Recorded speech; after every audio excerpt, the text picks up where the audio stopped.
Spotlight. This is Akashvani. In the program Spotlight, now we bring you a discussion on India's growing prowess in defense production. The participants are Commodore Anil Jay Singh, defense analyst, and Mayank Singh, journalist. Welcome, listeners. Today we are going to talk about a very important topic which is regarding India's defense and security. In that term, Make in India has made a mark for itself by setting certain records, and entire discussion is going to be based on that. But before that, let me introduce you to certain points which will make you feel proud that how the things have changed in the recent years. To that extent, India's defense production has today reached 1.27 lakh crore, which is in the financial year 23-24. And this is seen to be a rise of 174% as compared to that which was in 2014 and 15. Similarly, the defense exports has also risen to a record mark of 21,083 crores in financial year 23-24. And this is 30 times to that what was 1 decade back. There are multiple initiatives which have taken place in between. Lots of policy changes have been made. Lots of initiatives like IDEX, Samarth, in modern technology, which is like artificial intelligence, cyber warfare, has also been made. There's something called positive indigenization list, wherein a time has been set that Indian Armed Forces will not be exporting those items in the list, not beyond a set mark or time. So the aim further with these policies is going to be raising the production to the level of 3 lakh crores and also defense exports to the extent of 50,000 crores by 2029. Let us bring in here our expert today, Commodore Anil Jay Singh, who has been keeping his eyes on these important issues. Commodore Singh, what would you like to say about a focus which has been brought down with the movement and a focus movement called Make in India? Can you please explain?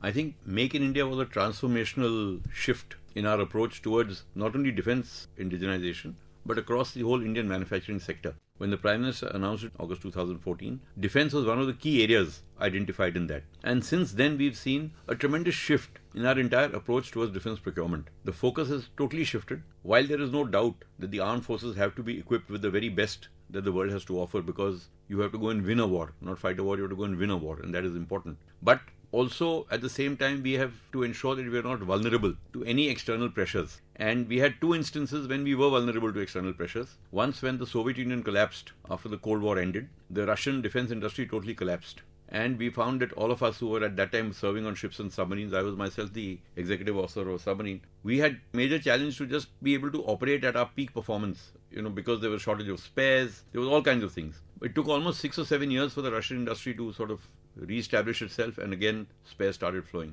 So that was the first lesson, and that was the first step we took towards identifying things which needed to be indigenized. Of course, at that time we were doing small things only, small parts, little electronics, things like that, not major issues. Second bad experience we had was when we carried out the nuclear explosions in 1998 and the entire West sanctioned us. Almost 6 or 7 years of sanctions were in place, and we found a lot of our Western equipment, origin equipment, both became non-operational or was not operating at peak efficiency because again, we didn't have any spares to fall back on. That was the second lesson we learned, that indigenization is very important.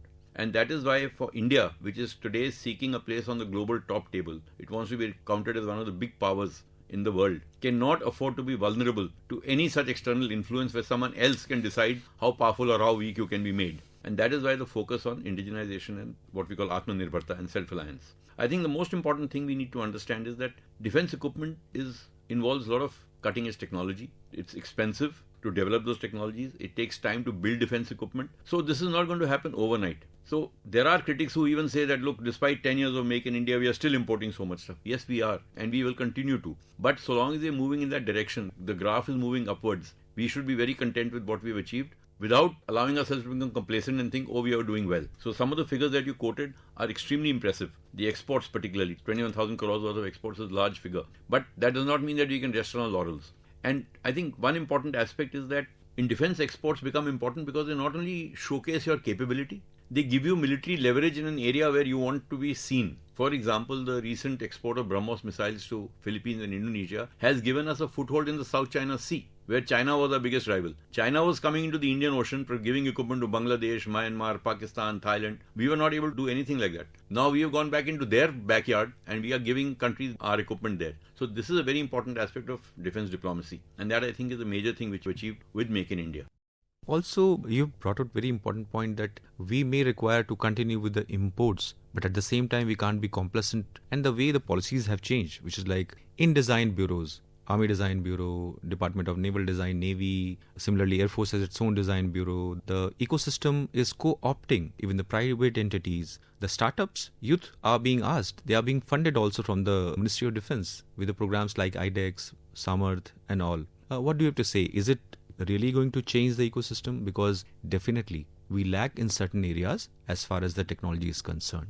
You see, in defense, what was happening till a few years ago was that everyone was working in their silos. The R&D organization was developing equipment without understanding fully what the user wanted. The user used to get upset saying that, I don't want this. He would go to R&D. When the thing came, he would say, but this is of no use to me. And this was a mismatch that was happening. We did not encourage private industry to come in because it was supposed to be, defense was supposed to be this holy cow, which nobody should come from outside. India did not have a good startup culture at that time, which is now something we've seen in the last few years. So that was the basic problem. One of many problems, but this was a problem, that we were all not on the same page. I think, and that is why things like when the Army Design Bureau and the Warship Design Bureau were given this responsibility, that you have to go and directly interface with industry, with small industry, with startups, with the DRDO organization. We have now positioned officers who are posted in their labs. Their people come and interact with us in the services. It has brought in this healthy sort of communication amongst all the agencies, and everyone is now focused on understanding what does the user finally want. And that is what the aim is, to give the user what he wants.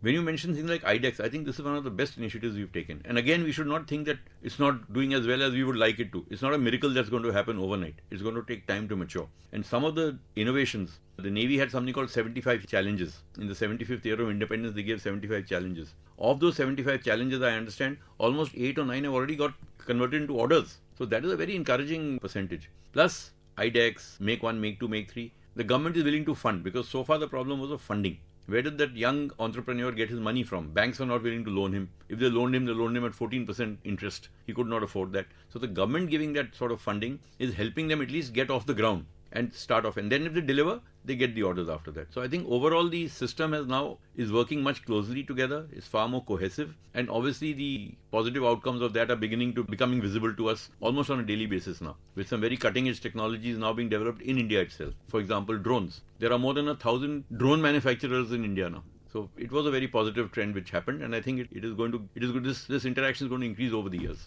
For the listeners, we are talking about Make in India, which is powering the defense growth in India. And with us is defense expert Commodore Anil Jaising. To bring out an important issue, which is also part of the policy, our former Chief of Defense Staff, General Bipin Rawat, used to say we will fight the war with our own equipments, and which is very important, and you brought out very importantly right in the beginning. Also, in terms of policy, let's bring in the role of defense attaches. Let's say if today defense export is touching 21,083 crores in financial year 23-24, and it is a record mark, what role do the defense attaches have also played? Because in terms of policy, they have been given a role. A change has been made. Defense cooperation has become a very important part, wherein we are co-opting with other countries like France, US, even Russia, Israel, and other many countries from Europe are also coming in. So please throw a light on the role of defense attaches also, because you have also been a defense attache and it has changed a lot. There has been a tremendous change, yes. I mean, we see it on a daily basis. Our defense attaches are doing a lot of work besides just the military dimension of their job. They are supposed to go and interact with industry in that country. They are supposed to promote Indian industry in the country where they are. They are frequently called to Delhi for various exhibitions. They are here when the DEF Expo happens. They are here when the Aero India happens. They themselves come and see what developments are happening and go back and build up this sort of relationship between the industrial relationship, the defense and science technological relationship between the R&D organization of different countries. So I think that is a very important thing, because the person in uniform understands what exactly is the requirement and is able to convey it that much better, both sides. So I think that is really a very positive development. Like you said, I have been a defense attaché many years ago. And at that time, we were not expected, no one expected us to go and talk to industry. And we were sort of, it was an unspoken thing that you're not supposed to go and promote industry. It was not supposed to be a good thing to do. Maybe we could go and talk about DPSUs, but we were certainly not expected to go and talk or promote private industry. That was very sure. So that has changed. And I think that's extremely important, because nobody understands the military to military interaction brings out the actual requirement. That is one. And I think secondly, not only from the defense attaché point of view, even otherwise I now see the Ministry of Defense, Indian industry going to all foreign exhibitions. They set up an India stall, which promotes, and it is not only DRDO stall or DPSU stall, it's an India stall. There are private companies also there. There are government companies. There are young startups are encouraged to go and participate. So I think it projects a picture of India. When we used to see this happening in our time, we said, why can't we do this?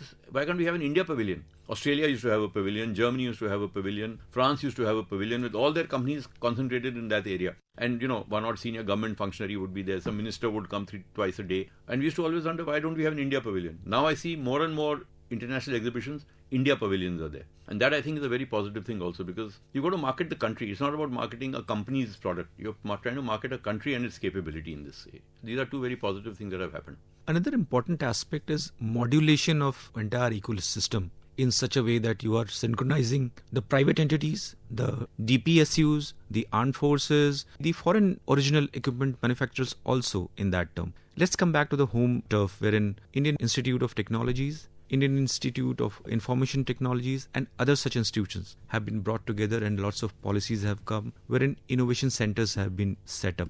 Because modern technology, which whether it's AI, machine learning or cyber things are concerned, they are going to be important as the engine technology is. And in that term, where do you see the things are going to change further now? I think they're going to change dramatically, because the way technology is moving, we have to keep pace with it. I think the biggest advantage India has now in what we call Industrial Revolution 4.0 is that we don't have to develop technology, you don't have to make capital investments, which was always our weakness. We didn't have that kind of money as the West had. Now it's about brain power. And brain power, I think India is leading the world today. It's about intellectual resource and not financial resource or material resource. And that is where, because of more and more, we are an IT superpower in a way. More and more things not requiring actual physical manufacture, we will definitely be able to frog leap that technology curve as we go ahead. We only need to create the right policy environment to encourage that to happen. And this is exactly what you mentioned, is absolutely right. After a long time, we are seeing academia like the IITs, actually research being funded by the armed forces and being given to IITs to carry out. This was never done earlier. IIT was an IIT, DRDO was DRDO, CSIR was a separate thing. Now they're all working together. So instead of 40 labs working together, now 60 labs are working together, and everyone's putting their brains together. So I think this has been a very positive change. The armed forces, we have officers now positioned in IITs who are actively working with the IIT scientists in developing things. Retired officers are being taken as professors of practice by IITs to help them understand the defense ecosystem, the defense environment, why are they developing what they're developing, how can it be made applicable, how can it transform some innovation of theirs with defense applications. So these are the important things that are happening. And I think it's all very encouraging, because this is what was required. We all knew it was required, it was just not happening at that time. It's happening now. Commodore Jai Singh, also the co-option of the private entities, because lots of big production houses, the corporate houses, they are investing in defense production. Throw some light on that also. Till 2002, private industry was not allowed to participate in defense. It was very clear. In 2002, the first DPP came, the Defense Procurement Procedure. And subsequent iterations of the DPP, 2005, 2008, 2008, 10, 2015, we saw private industry coming in more and more being... Earlier, for example, warship. An order was given by nomination to a shipyard. By the 2010 DPP, it will be on a competitive basis between the private shipyards and the government shipyards. So whoever offers the best deal will get the contract. There was no preferential treatment being given. So this was the change we saw happening over the last 15 or 20 years. And now we see that the private industry is almost as integrated into defense manufacture as the public sector. Even things like electronic warfare, which nobody wanted to give to a private industry earlier because, under the garb of being secret and confidential, is now being given. So I think very soon, if we have to create a vibrant defense manufacturing system, our policies have to be not geared towards defense production by defense agencies, it has to be geared towards national defense production. And that is what is happening.